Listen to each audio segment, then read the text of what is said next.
After finished so many tedious mathematical derivation, if you can still go in on study, I really think you are a good student. Now we begin to analyze RLC serial second-order circuits. As we introduced in lecture 51, the time domain response of any dynamic circuit can be divided into zero input response and a zero state response. The basic form of the two are exactly the same, so here we might as well use a zero input response RLC serial circuit as an example to illustrate the solution of the second order circuit. Similar to the introduction of the first order circuit, we still need to list the equation of the second order circuit. For the circuit, it's a serial connection of the three components, so we naturally have KVL equation, that is UC plus UL equals UR. In addition, we know that minus IL equals C times DUC over dt for the capacitor, where IL and UC have non-associated reference directions.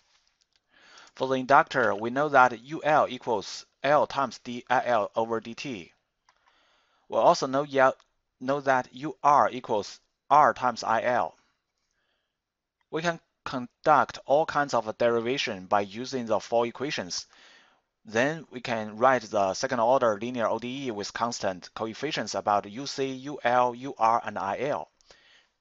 For example, for UC, we can write that d square UC over dt square plus R over L times duc over dt plus 1 over LC times UC equals 0. Here we might as well define R over L as 2 alpha. We will define later about alpha. And also 1 over LC is defined as omega 0 square.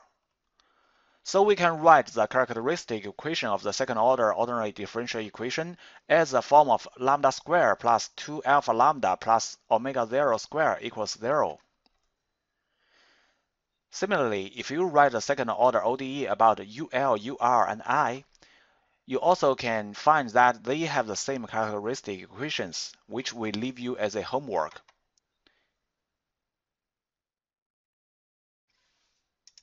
Here we ask you a question. In a dynamic circuit, why are all the characteristic equations of the ODE about any one branch variable the same? The conclusion suggests us that if we want to know the change rate of branch variables or its change form of the dynamic circuit, equations listed by any one branch variable are all the same. In the previous process of practice, you should be able to find the complexity of listing the second-order ODEs with UC, UL, UR, and IL are different. We also find out that if the entire circuit has initial conditions and external excitations, and I just want to know the characteristic equation, the presence of the excitation has no meaning.